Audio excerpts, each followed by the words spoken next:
Now, your forecast first from KARK4, your weather authority.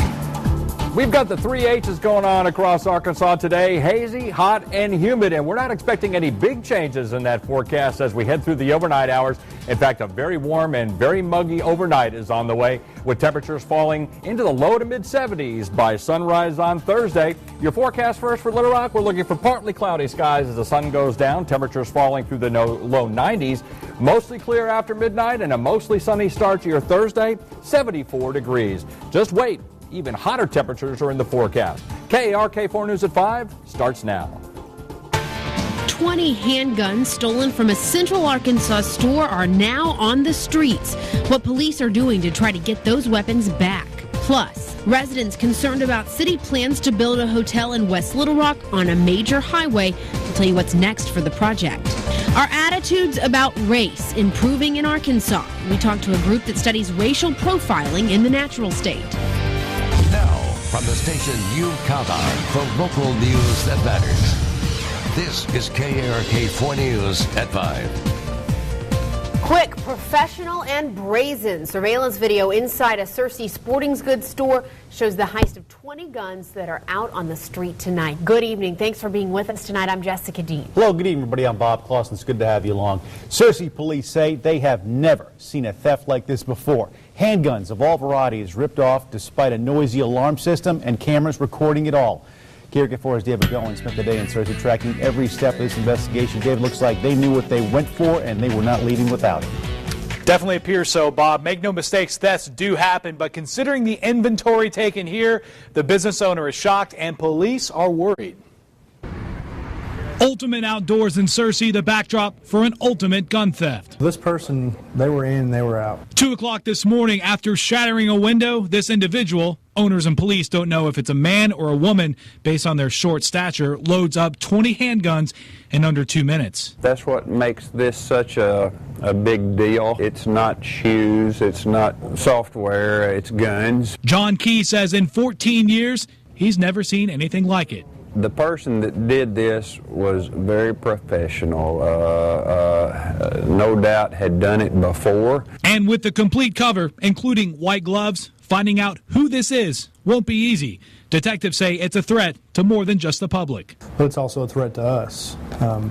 We don't know the intentions of this suspect. Why did they want so many guns, and why did they go for these particular guns? A wooden board now covers up the shattered entrance. Key says he knows this won't happen again. And new security measures are already in place at Ultimate Outdoors' new location, which opens next month. They say they will have burglar bars on those windows. But it doesn't make watching someone carefully pick, choose, and steal 20 guns any easier to handle. The fact that they're out on the street tonight makes it tough. And again, police say the suspect is right at 5 feet tall. John Key, the owner at Ultimate Outdoors, says 2 men of slight build were in his store yesterday morning looking at handguns, perhaps fitting that mold. He's hoping his system can help identify them and at least have police question them. Back to you.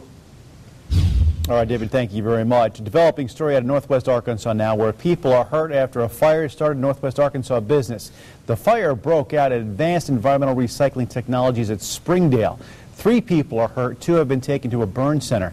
The fire apparently, though, too tough to put out because of heavy machinery at the plant. We're going to keep you updated on this story. Little Rock police urging neighbors in 2 upscale Little Rock neighborhoods to be on the lookout for burglars using a very unsuspecting accomplice. They've hit up several homes this summer.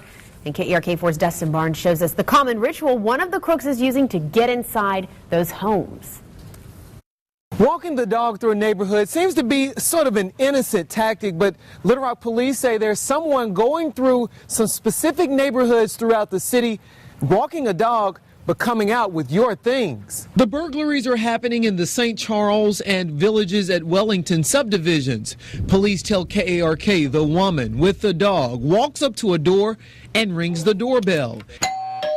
If no one answers, she makes a call, and then 3 men show up in a blue van and then take things out of the homes. Folks we spoke with say they try their best to know all of their neighbors so they can report trouble when they notice something a bit strange. You can't assume because it's quiet. You look down the street, you don't see anyone. But that doesn't mean you're safe. That doesn't mean your house is safe. And Little Rock police say if you see anything suspicious going on in your neighborhood, be sure to give them a call. In Little Rock, Dustin Barnes, KARK 4 News. Police also asking neighbors to get a license plate number if you can on that getaway car. That could help them. The man accused of leading police on a 45-minute chase in the state hospital tonight. Deputies say Carlton Johnston kidnapped his mother yesterday and began a 2-county run. This is a 2010 photo of Johnston. Cell phone video shows an SUV leading at least 5 patrol cars. Take a look at this along 630 in Little Rock. Man, they are moving. Slim County Sheriff's Office says at some point they were going above 90 miles an hour along I-30, 40, and 630. Groups of Arkansans are joining a national push to address racial profiling following outrage over the verdict in the Trayvon Martin case in Florida. KARK4's Brittany Johnson taking a look at the research, digging into racial attitudes here in Arkansas. So, Brittany, what'd you find in all of this? Well, just this week, Jessica, state lawmakers and community members took over the steps of the state capitol protesting racial profiling. Well, research from the University of Arkansas at Little Rock shows that Pulaski County is making progress in closing racial and ethnic divides, but there is still significant differences in attitudes about race. The attitudes reflect the realities. John KARK is a professor working at UALR's Institute on Race and Ethnicity, where researchers have studied racial attitudes for the past decade. KARK says most recently the findings have come to life with demonstrations like this. The world is ours. The world is ours. Rallies erupted across the country, sparked by a not guilty verdict in the trial of George Zimmerman. We're supposed to trust our judicial system. Here in Arkansas, the frustration over the verdict was partly responsible for this crowd on the scene of an officer-involved shooting, and hundreds more drawn to the state capitol protesting racial profiling. A lot of the time people think that, you know, it's an imagined thing or that it doesn't exist in reality. The 10th annual Racial Attitude Survey found in Pulaski County a higher percentage of blacks and Hispanics have lower confidence they'll be treated fairly by police and the court system. The statistics in the Racial Attitude Survey show that there is racial profiling, and that has been acknowledged and is being dealt with by Little Rock Police. You know, they know and acknowledge that that's something that they need to address. Over the past decade, KARK says research shows attitudes about race in Arkansas mostly remain unchanged. No justice, no peace. But like these vigils, KARK believes the university's studies keep the conversation alive. Our Chancellor, Joel Anderson, and his favorite mantra on these issues is you have to face it to fix it. And could lead to change. Despite perceptions outlined in that research, the Little Rock Police Department does have guidelines prohibiting officers from profiling based on race. Back to you. Thanks very much. The Arkansas parents outraged over being denied their request to transfer their children to another school district, and they have filed a lawsuit. The suit claims the Arkansas Department of Education, as well as the Palestine Wheatley and Forest City school districts, violated the Federal Civil Rights Act. The parents all have children in the Forest City school district, but they wanted to have them transferred to Palestine Wheatley.